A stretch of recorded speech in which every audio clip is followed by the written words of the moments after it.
Assalamualaikum, saya Raka. Saya cemas pada kesehatan orang tua saya. Takut sekali lihat mereka cepat lelah. Tidur tak nyenyak, jadi gampang sakit.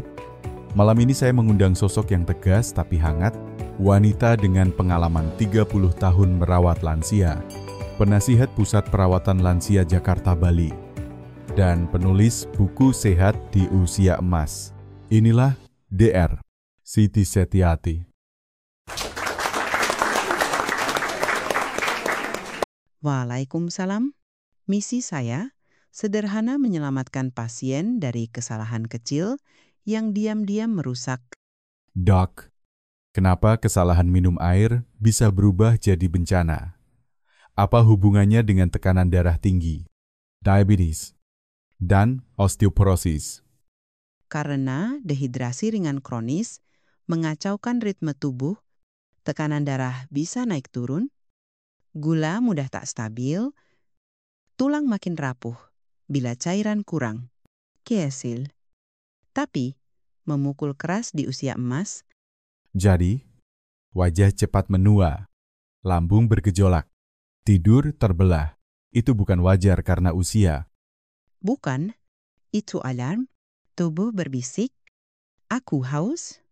Mengabaikan berarti menyerahkan diri pada risiko stroke kecil, gula melonjak, patah tulang karena jatuh.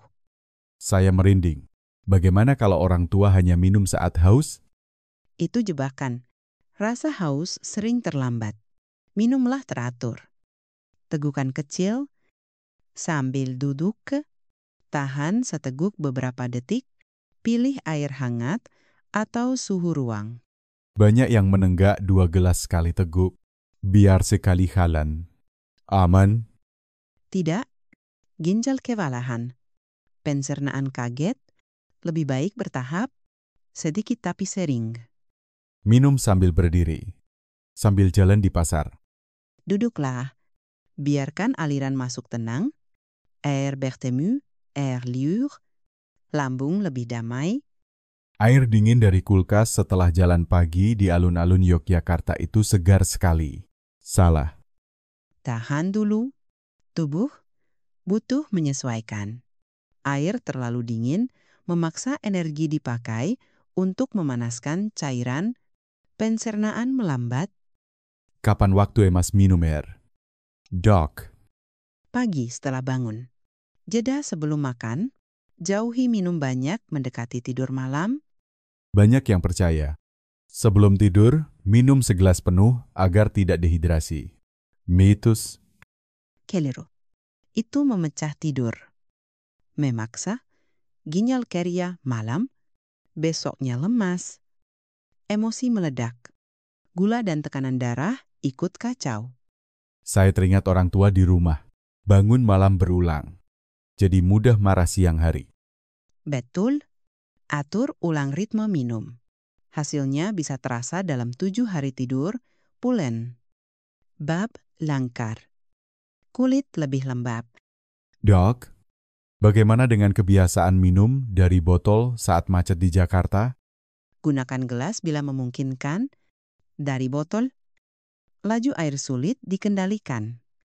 Udara ikut tatlan. Perut kembung. Oke. Solusi praktis untuk Bapak Ibu usia 60-70. Jadwalkan tegukan kecil sepanjang siang. Duduk. Pelan. Suhu hangat. Jeda sebelum dan sesudah makan. Batasi menjelang tidur. Ada conto pasien. Dok, yang berubah hanya karena memperbaiki cara minum. Banyak, seorang pensiunan guru dari Cirebon, setelah menata ulang waktu dan cara minum 7 hari, tidur pulih, sendawa berkurang, energi terangkat. Kita takut pada kata penyakit, tapi ternyata kebiasaan kecil ikut mendorong tekanan darah tinggi, memperparah diabetes, mempersifat osteoporosis. Tepat. Tulang butuh cairan untuk membawa mineral, gula butuh ritme cairan untuk stabil, tekanan darah butuh volume yang seimbang. Bagaimana jika penonton ingin anti-aging murah? Mulai dari air. Lalu jebakan yang akrab kita kira tempe itu biasa. Padahal tempe membantu jantung tetap tenang. Air kelapa banyak yang mengira hanya menyegarkan, itu bisa membantu menurunkan tekanan darah. Pisang tak hanya mengenyangkan, tapi mendukung keseimbangan mineral. Jadi bukan makanan mahal. Di pasar tradisional dekat Masjid Punada. Betul, Indonesia kaya solusi sederhana yang diperlukan disiplin dan kasih pada diri sendiri. Doc, kalau penonton berkata, saya sudah tua, terlambat. Saya jawab tegas, belum terlambat. Mulai malam ini, pilih air dengan bijak. Dengarkan tubuh. Ayo, Bapak Ibu, mau menua merdeka. Tidak jadi beban keluarga atur minum yang benar. Saya akan menegur sayang bila perlu, karena saya ingin Anda kuat, mandiri, dan bahagia. Jeda sebentar. Kamu lagi nonton dari mana nih, Makassar? Yogyakarta, Balikpapan, atau mungkin dari desa kecil di Nusa Tenggara Barat? Tulis komentar dengan usia kamu ya. Aku benar-benar pengen kenal kamu lebih dekat. Semua komentar bakal aku baca, dan aku usahakan balas satu persatu. Dok, di awal tadi dokter bilang bahwa minum air yang salah bisa memicu tekanan darah tinggi, diabetes, dan bahkan osteoporosis. Tapi apakah dampaknya langsung terasa? Sayangnya tidak langsung, Mas Raka. Justru disinilah bahayanya, efeknya merayap. Dayam-dayam. Pelan, tapi pasti, hari ini hanya pegal-pegal kecil. Minggu depan mulai sulit tidur. Bulan depan sendi, nyeri setiap pagi. Lalu tahu-tahu gula darah melonjak tanpa sebab jelas. Astaga, jadi ini seperti bom waktu ya? Dok, Betul. Saya pernah merawat seorang pasien, namanya Pak Darto.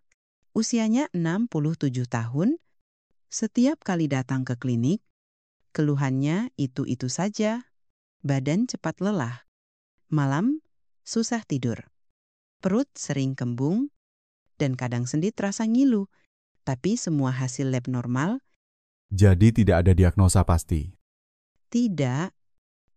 Tekanan darah baik, gula darah stabil, tapi tubuhnya lelah, wajahnya kusam, matanya berat. Setelah saya tanya lebih dalam, ternyata beliau hanya minum air 3 gelas sehari. Sisanya kopi dan teh manis. Wah, padahal kita pikir kopi dan teh itu cukup sebagai cairan. Banyak yang keliru di situ. Teh dan kopi itu bersifat diuretik ringan, artinya justru membuang cairan lewat urin. Jadi, bukannya menambah cairan, malah membuat tubuh lebih cepat kehilangan air. Kalau begitu, berarti tubuh Pak Darto itu seperti mesin kering ya? Tepat sekali.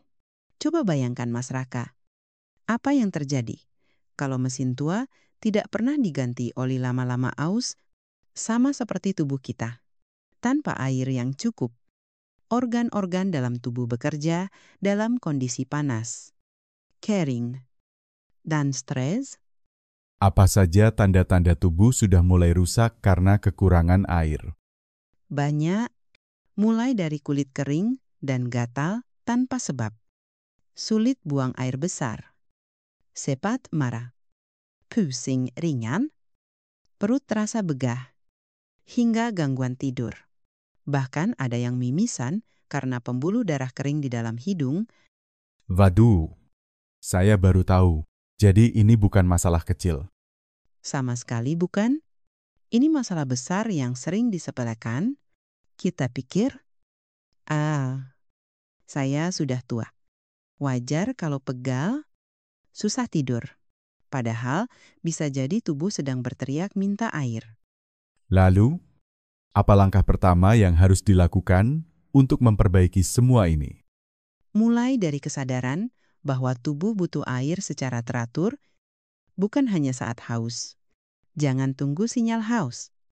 Karena itu, pertanda tubuh sudah mulai dehidrasi ringan. Minumlah sebelum haus. Seperti menyiram tanaman ya. Bukan tunggu sampai layu dulu, baru disiram. Tepat sekali, kalau tanaman layu, belum tentu bisa segar kembali meski sudah disiram. Begitu pula tubuh, jangan tunggu rusak dulu, baru sadar pentingnya air. Doc, ada yang bilang kalau sudah minum 8 gelas sehari. Ya sudah cukup. Itu benar. Tidak sepenuhnya.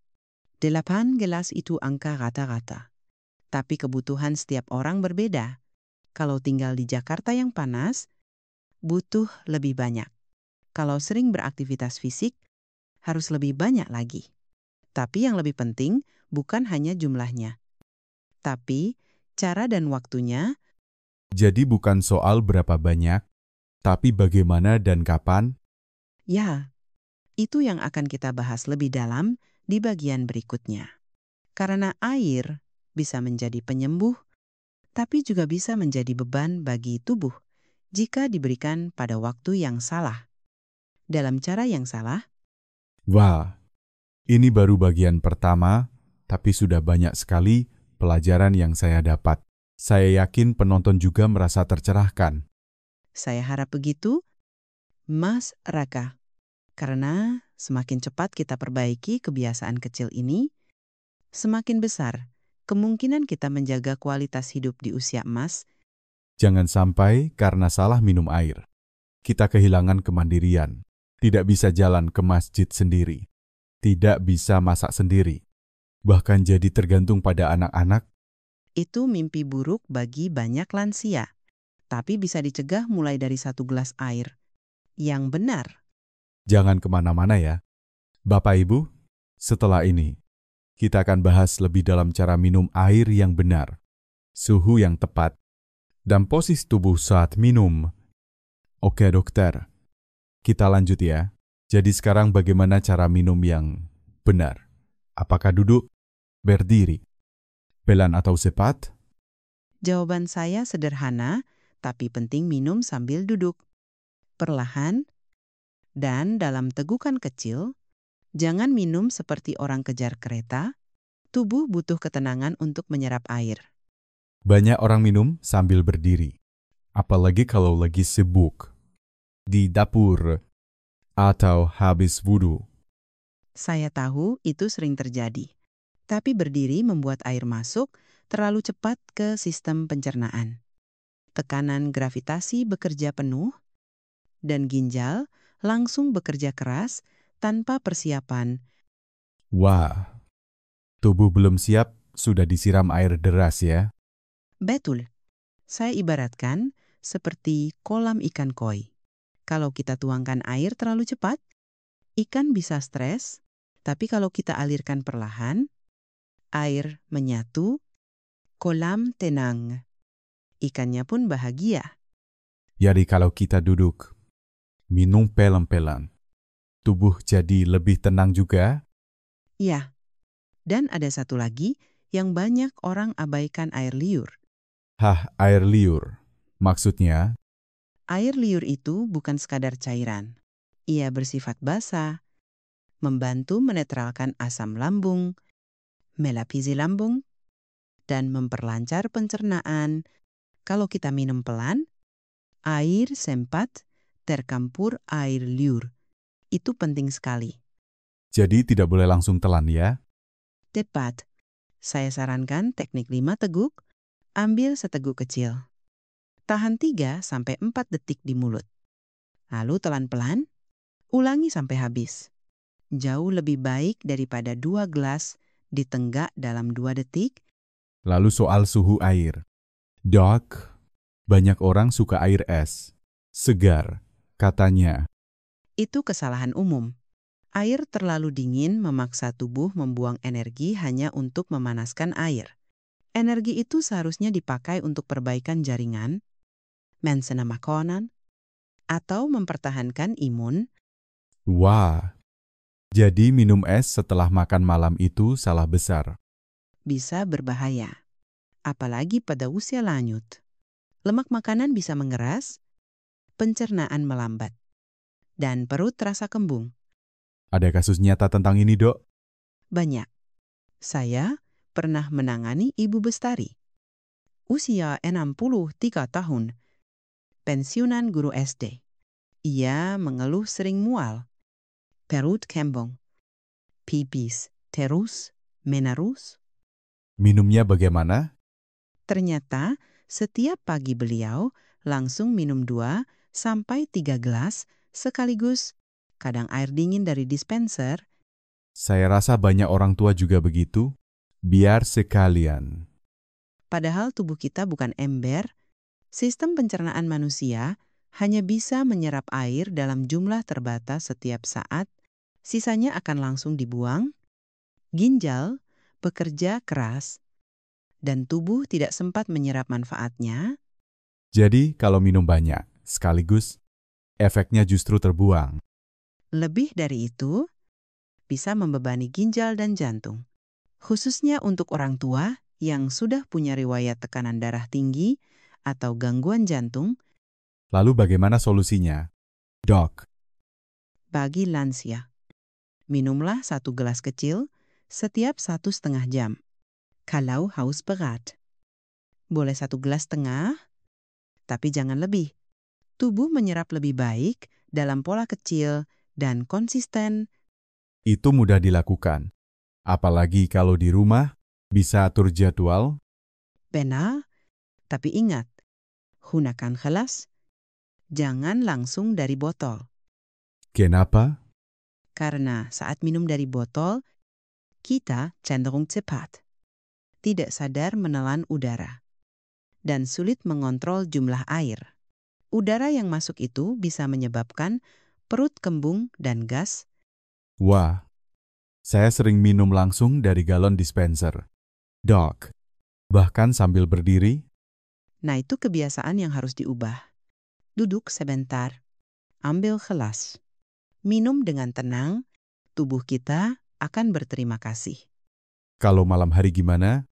Dok, banyak orang tua minum air sebelum tidur biar tidak dehidrasi. Itu masalah besar.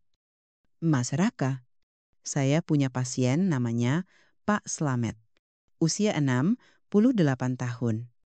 Dari Cirebon, ia rajin minum air, tapi selalu bangun malam 2-3 kali ke kamar mandi. Tidur jadi kacau. Betul. Dan siangnya jadi cepat ngantuk, mudah marah.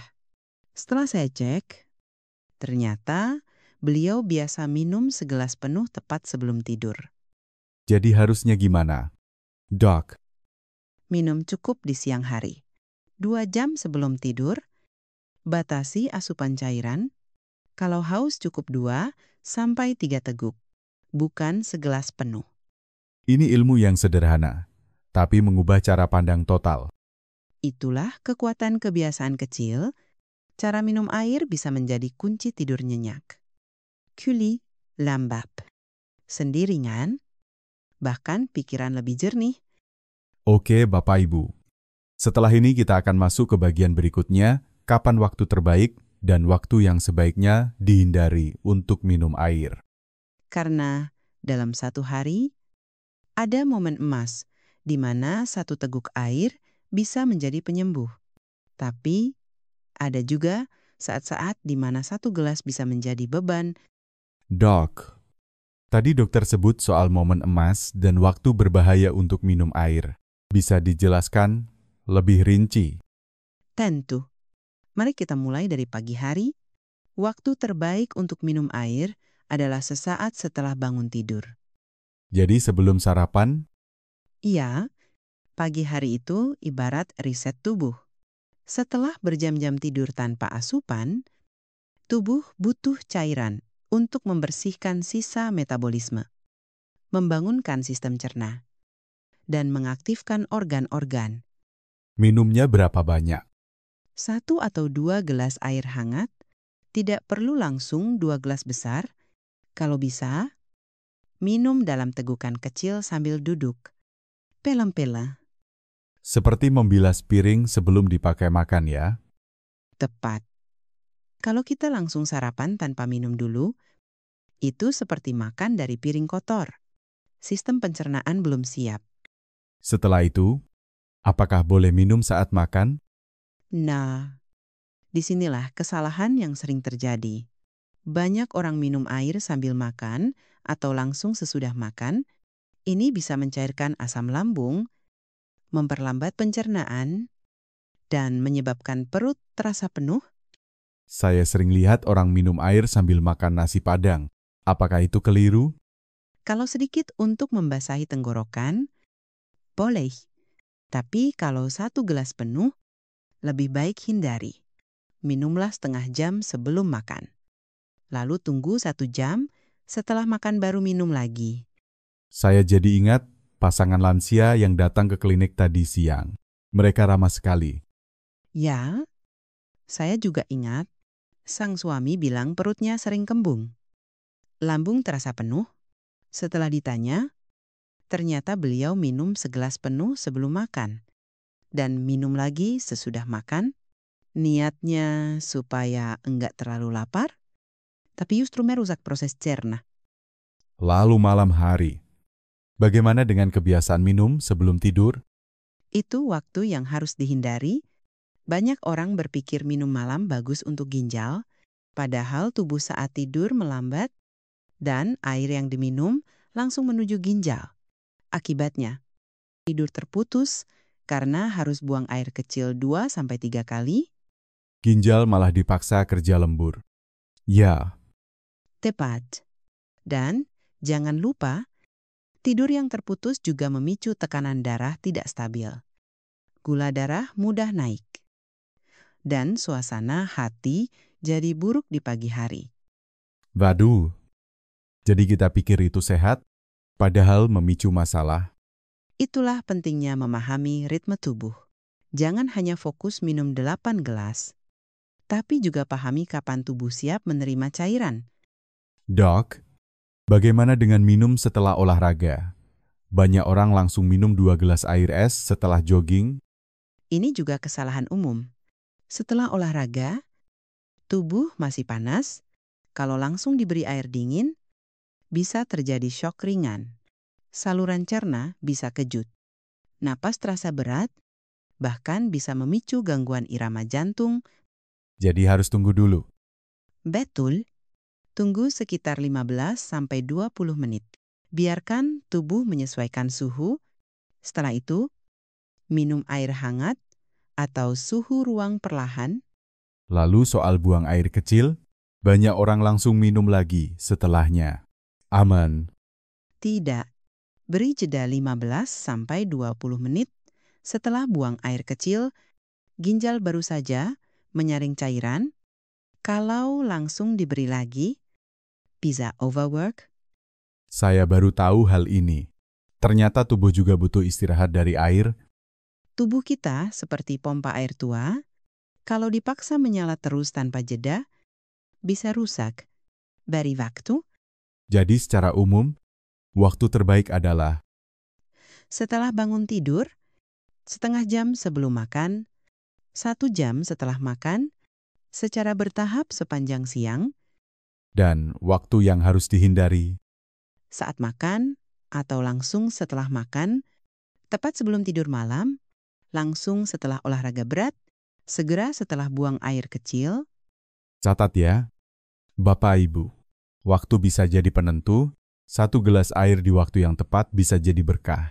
Tapi di waktu salah bisa jadi beban. Kita sering terlalu fokus pada makanan super. Padahal, air yang paling sederhana sering kita abaikan. Kalau tubuh sudah bicara, jangan ditunda. Setelah ini, kita akan masuk ke bagian keempat. Bagaimana memperbaiki kebiasaan minum air dalam 7 hari dan efek nyata apa yang bisa dirasakan. Jaga jeda 2 jam sebelum tidur.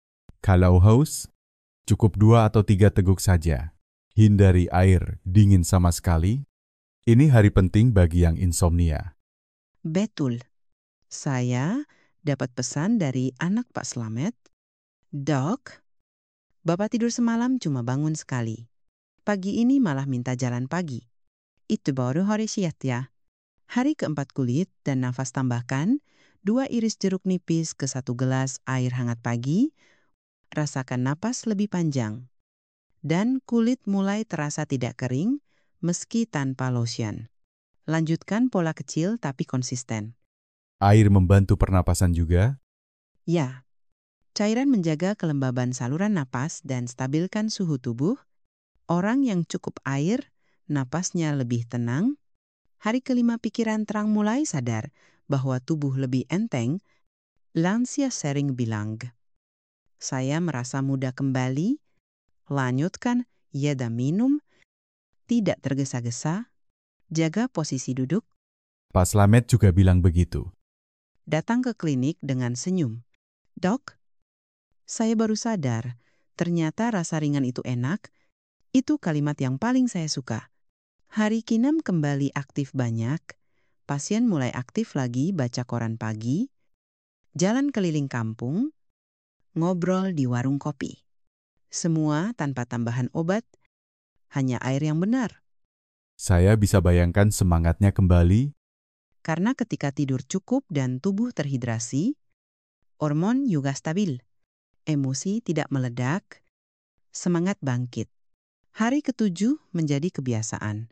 Semua sudah terasa alami, tubuh mulai minta air secara teratur, tidak lagi tergantung kopi, teh manis, atau minuman kemasan. Air putih menjadi sahabat. Luar biasa ya. Dok, dari segelas air, hidup bisa berubah. Saya selalu bilang, bukan airnya yang ajaib, tapi cara tubuh kita menerimanya sama seperti cinta, perlu waktu, ritme, dan ketulusan. Saya harap Bapak Ibu di rumah juga mau coba 7 hari ini. Tidak ada biaya. Tidak perlu suplemen mahal. Dan yang terpenting tidak menunda, jangan tunggu ginjal rusak, tekanan darah naik, atau pencernaan berhenti bekerja. Mulailah malam ini. Setelah ini, kita akan bahas bagian kelima, bagaimana air mendukung kesehatan jantung, tekanan darah, dan tulang pada usia lanjut. Kita akan bongkar kesalahpahaman umum dan bagaimana minum air yang benar bisa memperpanjang usia aktif. Dok, ini bagian yang banyak ditunggu penonton. Apa hubungan minum air dengan penyakit besar seperti tekanan darah tinggi, diabetes, dan osteoporosis? Saya senang pertanyaan ini muncul karena inilah akar dari kesalahpahaman yang sudah menahun. Banyak yang mengira tekanan darah tinggi hanya karena stres, diabetes karena makan manis, dan osteoporosis hanya karena kurang kalsium. Padahal tidak sesederhana itu, Jadi air berperan besar di dalamnya. sangat besar. Saya akan jelaskan satu persatu. Mari kita mulai dari tekanan darah. Baik, Darah kita terdiri dari cairan. Jika tubuh kekurangan air, volume darah menurun. Akibatnya, jantung harus memompa lebih keras agar darah tetap mengalir. Tekanan meningkat, jadi jantung dipaksa kerja keras karena bahan bakar cairannya kurang. betul. Apalagi pada lansia, pembuluh darah sudah tidak elastis. Ketika darah mengental karena dehidrasi ringan, risiko lonjakan tekanan meningkat, bahkan bisa memicu stroke ringan tanpa gejala awal. Tapi banyak yang bilang, tekanan darah saya naik karena marah. Itu kelero. Marah hanya salah satu pemicu, tapi tubuh yang terhidrasi dengan baik akan lebih stabil secara emosi dan tekanan. Air membantu sistem saraf tetap tenang. Luar biasa. Lalu bagaimana dengan diabetes? Dok, Tubuh membutuhkan cairan untuk mengatur kadar gula darah ketika dehidrasi. Gula dalam darah jadi lebih pekat. Ini membuat beban pankreas meningkat dan insulin jadi kurang efektif. banyak lansia bilang, saya tidak makan manis, tapi gula tetap naik. Karena mereka lupa minum air dengan cara yang benar tanpa air. Tubuh kesulitan mengatur kadar gula, bahkan proses detoksifikasi oleh hati juga terhambat. Saya baru tahu air bisa membantu gula darah stabil. Air tidak menurunkan gula secara langsung, Tapi ia menciptakan lingkungan tubuh yang kondusif darah encer. Hati aktif, dan ginjal mampu membuang kelebihan gula lewat urin. Jadi tubuh bisa membersihkan diri kalau cairan cukup. Betul, tapi bukan hanya jumlah air yang penting, tapi ritme minumnya. Kalau langsung 2 gelas, sebagian terbuang, tapi jika dibagi sepanjang hari, tubuh punya waktu menyerap. Lalu yang ketiga, osteoporosis. Banyak orang pikir, cukup minum susu atau kalsium. Ini kesalahpahaman terbesar. Tulang kita seperti spons. Ia butuh cairan untuk mengangkut kalsium. Kalau tubuh kering, kalsium tidak bisa sampai ke tulang. Akibatnya, tulang rapuh meski sudah minum suplemen mahal. Wah, jadi air adalah kendaraan bagi nutrisi. Tepat. Air juga melindungi sendi dengan cairan pelumas alami. Saat lansia mengeluh nyeri lutut atau kaku, seringkali itu sinyal bahwa cairan di sendi mulai berkurang. Jadi bukan langsung butuh operasi atau suntikan. Tidak selalu. Banyak kasus nyeri sendi membaik hanya dengan hidrasi yang benar, minum air hangat teratur, ritmepellen. Tubuh duduk tenang ini memperbaiki sistem pelumas sendi. Kalau begitu, air tidak bisa lagi dianggap sepele. Betul. Saya sering bilang, air putih itu obat alami pertama yang kita abaikan. Kita sibuk beli suplemen anti-aging. Tapi lupa bahwa kunci awet muda dimulai dari segelas air. Jadi bisa saya simpulkan, Silakan, Mas Raka. tekanan darah tinggi bisa dicegah dengan hidrasi stabil, gula darah lebih terkendali bila tubuh cukup cairan. Tulang lebih kuat jika kalsium punya kendaraan, yaitu air. Sendi lebih lentur jika cairan pelumas tubuh cukup. Lengkap dan tepat. Saya ingin menambahkan, jangan tunggu tubuh rusak dulu baru minum air. Dengarkan sebelum ia menjerit. Setelah ini kita akan masuk bagian terakhir pola hidup sehat lansia Indonesia yang sederhana, murah, dan mudah diikuti mulai dari tempe sampai pisang. Jangan lewatkan. Karena mungkin kunci kesehatan Bapak Ibu bukan di rumah sakit, tapi di pasar kampung dekat rumah. Dok, sebelum kita akhiri sesi hari ini, saya ingin bertanya mewakili banyak penonton, apakah benar mungkin bagi lansia untuk tetap sehat, kuat, dan mandiri tanpa harus minum obat banyak? Sangat mungkin. Tapi syaratnya satu kemauan untuk mengubah kebiasaan kecil, karena justru kebiasaan kecil itulah yang paling berbahaya dan juga paling menyelamatkan. Saya bayangkan orang tua kita di rumah. Dulu lingkah, jalan ke pasar, masak sambal. Sekarang jadi mudah lelah, gampang lupa, dan tergantung anak kuku. Dan yang lebih menyakitkan, banyak dari mereka tidak tahu apa yang salah. Karena tidak ada yang mengajarkan, mereka pikir itu wajar karena usia, padahal itu akumulasi dari cara minum yang salah, pola makan tergesa, tidur terpotong-potong, dan stres kecil yang dipendam. Kita sering terlalu fokus pada obat dari luar. Ya, Betul. Padahal solusi sering ada di meja makan kita sendiri. seperti apa? Dok, Contohnya, tempe. Kita pikir tempe hanya lauk sederhana, tapi tempe kaya protein nabati, membantu memperbaiki sel tubuh, dan mudah dicerna oleh lansia. Kalau dimasak kukus atau ditumis ringan tanpa minyak berlebihan, itu luar biasa. wah, saya jadi ingat ibu saya suka bikin tempe bacem tiap Jumat pagi. Itulah warisan sehat dari kampung. Lalu ada air kelapa muda. Banyak orang mengira hanya untuk menyegarkan siang hari, padahal air kelapa mengandung elektrolit alami, membantu menstabilkan tekanan darah dan menghidrasi lebih dalam. Jadi bukan hanya minuman pantai ya? Tidak, ini infus alami. Tapi ingat, Jangan tambahkan gula sirup atau pewarna. Air kelapa murni saja sudah cukup. Lalu pisang.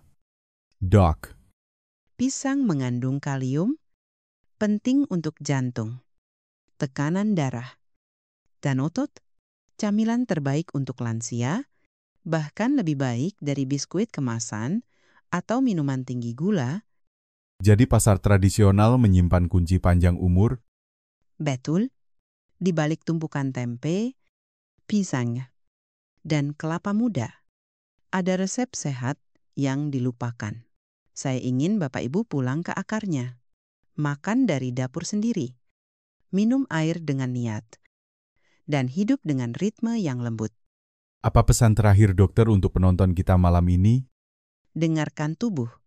Mulai dari segelas air. Minum dengan duduk. Perlahan, dalam tegukan kecil, lanjutkan dengan makanan kampung yang sederhana tapi penuh makna, dan jangan malu untuk berubah. Usia bukan batas, tapi pintu untuk hidup yang lebih sadar. Terima kasih banyak. Dokter Siti, malam ini saya bukan hanya belajar tentang air, tapi tentang hidup. Saya juga terima kasih pada Mas Raka dan semua yang menonton. Mari kita ubah satu kebiasaan kecil, agar esok pagi bangun dengan lebih ringan, lebih tenang, dan lebih bersyukur. Jeda sebentar. Kamu lagi nonton dari mana nih Pontianak? Malang, Manado, atau mungkin dari desa kecil di Sulawesi Selatan? Tulis komentar dengan usia kamu ya. Aku benar-benar pengen kenal kamu lebih dekat. Semua komentar bakal aku baca, dan aku usahakan balas satu persatu. Kalau kamu merasa video ini membuka mata, menyentuh hati, atau menyelamatkan keluarga kamu dari kebiasaan kecil yang salah, tolong bantu sebarkan. Bagikan ke grup keluarga, grup arisan, atau teman-teman lansia di sekitar kamu. Air mungkin tidak berwarna, tapi dampaknya mewarnai hidup kita. Mari minum dengan cara yang benar dan rayakan usia emas dengan tubuh yang merdeka. Terima kasih, dokter. Sampai jumpa di episode berikutnya. Wassalamualaikum warahmatullahi wabarakatuh.